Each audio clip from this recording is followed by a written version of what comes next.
Hey guys, this is Dan, better known as Spiffy. Wanted to talk to you a little bit about amps. You've probably seen my videos where I've been swapping out speakers in two of my smaller amps. The Crate, I don't know if you can see it, Crate Vintage Club 30 there with a single 12, and the Carvin SX 200 212. And I get a lot of people that ask me, well, why are you using these cheap amps when your guitars are so expensive? Wouldn't it be better to use a cheap guitar and a more expensive amp? So before we get into the final testing of these, I wanted to talk about that for a bit. Because I do have a philosophy of I spend the most money on my guitars and less and less on pedals and amps, and that is pretty thought out. So my first electric guitar was a Mexican Strat, and I got that when I was in 5th grade, saved up my allowance, and I played that all the way until it was stolen in 2010. So that's I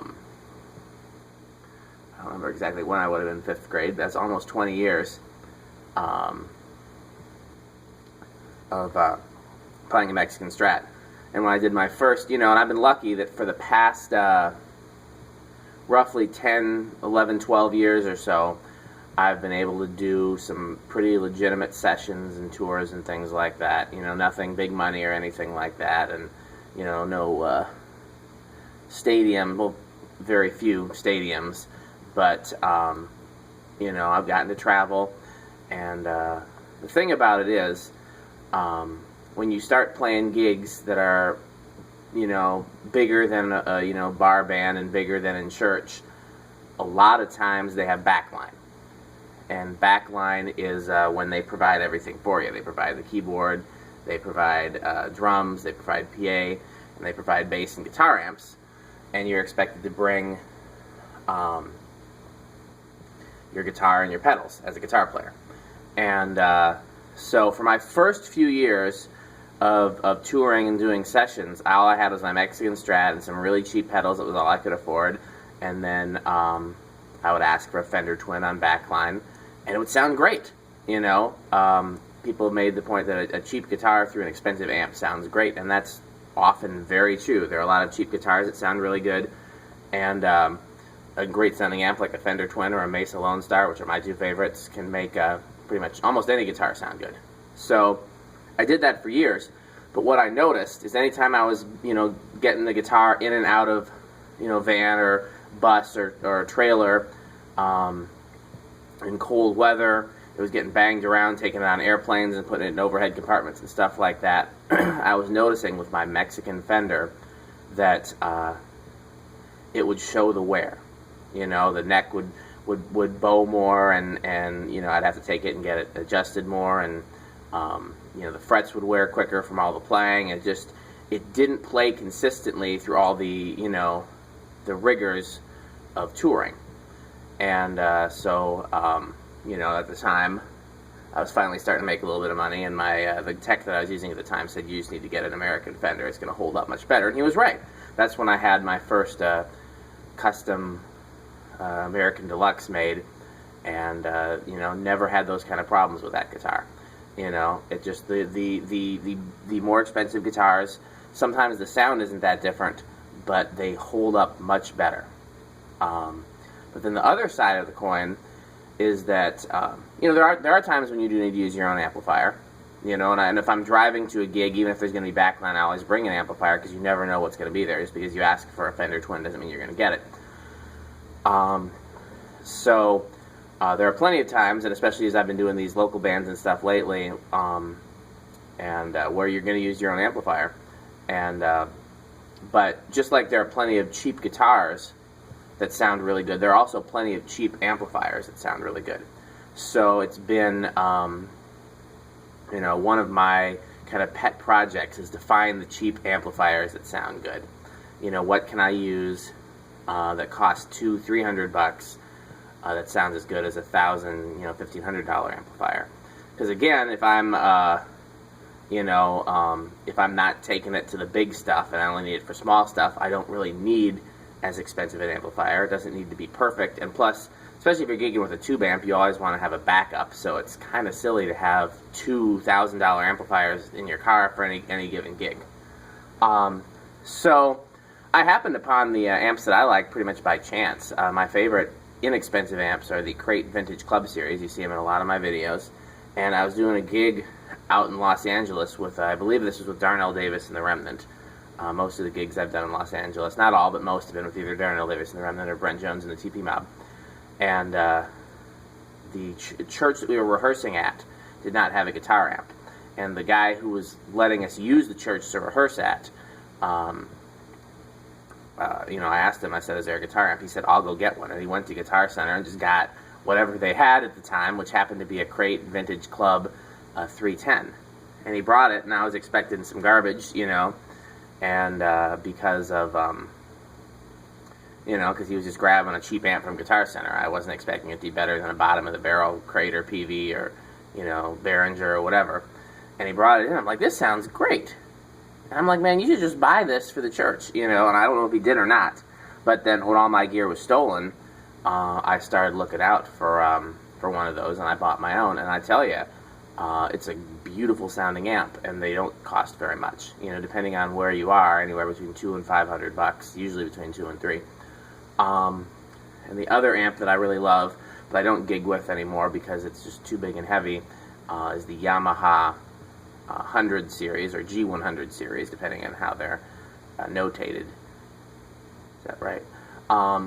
When I was, I used to tour when I was a kid in a youth R&B band, and we did little tours in the, you know, surrounding states, and it was part of a program to keep kids off the streets by playing music, and the program had equipment.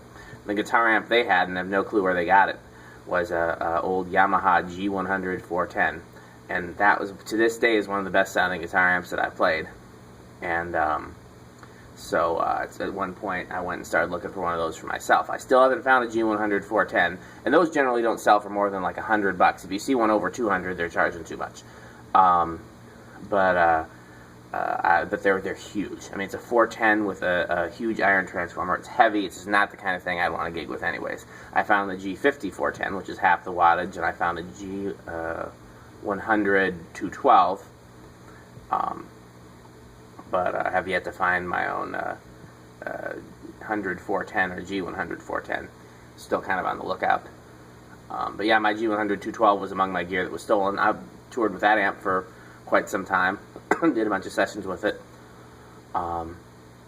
These days I'm starting to look into preamps that I can use for sessions without having to mic an amp. But so that's my amp philosophy, and now what we're going to do, I'm going to split the video up and then probably add them together on the computer, so you might be seeing this video where it ends now, or it might be spliced to the next one. I'm going to turn the camera around and face the amps, and we're going to try, I wish there was a way I could get the, oh man, I wish there was a way I could get me and the amps in the shot, because I want to try a few different guitars. You know what, let's see what we can do. I'm a creative guy, let's see what we can do. So I want to get, let's see, I want to show you, because I'm going to try a few different guitars with a few different amps. What are we looking at? We're looking at the wall. Part of the problem is that this camera stand is not too stable. Okay, so there's the amps, and you can see the head of my guitar. I wonder if that's as good as we're going to get.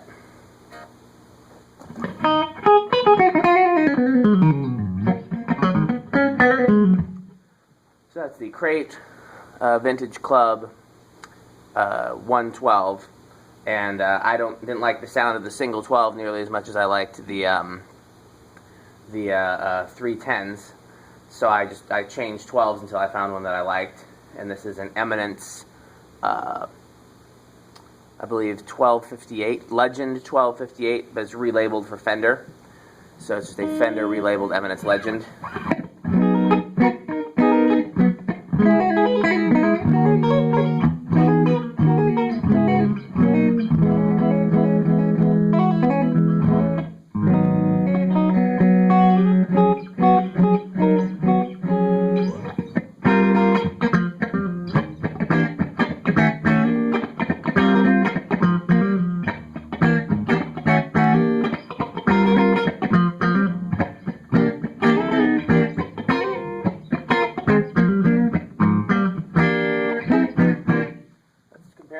Carvin. Now, this Carvin had British Celestians in it, so what I did is I took those out and put in the Jensen C12Ns.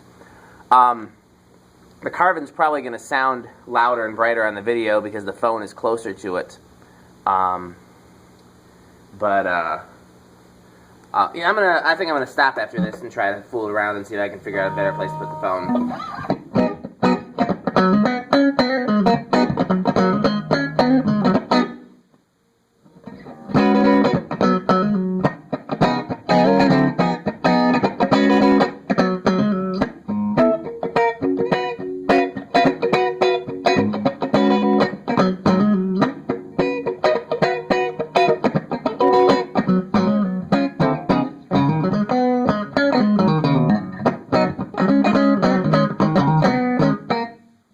Adjust this a little bit. It's a little bit starting to come down some, I think. I don't want to lose the sparkle though.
Okay, I'm going to move the camera around a little bit and we'll come back to it.